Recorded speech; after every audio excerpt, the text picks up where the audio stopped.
Actually ಯೋಗ ಅನಾದಿ ಕಾಲದಿಂದ ನಮ್ಮ ಭಾರತದಲ್ಲಿ ಪ್ರಾಕ್ಟೀಸ್ ಮಾಡ್ತಾ ಬಂದಿದ್ದೀವಿ. ಅದನ್ನು ಆದಿಯೋಗಿ ಶಂಕರಲ್ಲಿಂದ ಶುರುವಾಗಿದೆ.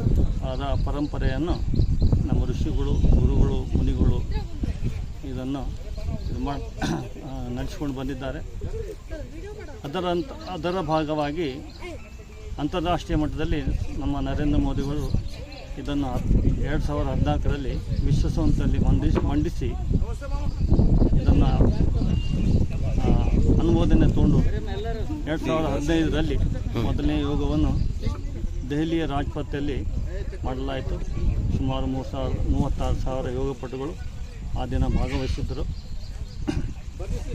ಅದರಿಂದೀಚೆಗೆ 12ನೇ ಯೋಗ ಈ ದಿನ ಕೋಲ್ಕತ್ತಾದಲ್ಲಿ ರೆಡ್ ರೋಡಲ್ಲಿ ಮಾಡ್ತಾ ಇದ್ದಾರೆ. ನಾವು ಸಹ ಇಲ್ಲಿ ಲುಂಬಿನಿ ಗಾರ್ಡನಲ್ಲಿ ಯೋಗವನ್ನು ಮಾಡಿದ್ದೀವಿ. ಅಂತಾರಾಷ್ಟ್ರೀಯ ಯೋಗ ದಿನಾಚರಣೆಯನ್ನು ಅಂಗವಾಗಿ ನಾವು ಇಂದು ಲುಂಬಿನಿ ಗಾರ್ಡನ್ನಲ್ಲಿ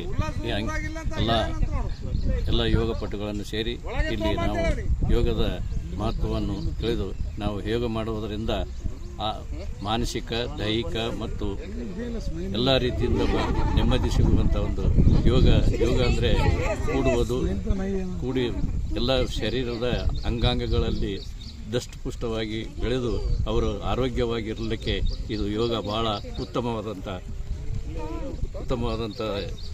ಇದು ಯೋಗ ಇರೋದ್ರಿಂದ ಈ ಯೋಗದಿಂದ ಎಲ್ಲ ಜನರಲ್ಲಿ ಮಾನಸಿಕವಾಗಿ, ದೈಹಿಕವಾಗಿ ಆರೋಗ್ಯವಾಗಿರಲಿಕ್ಕೆ ಈ ಯೋಗ ಬಹಳ ಉತ್ತಮವಾದಂಥ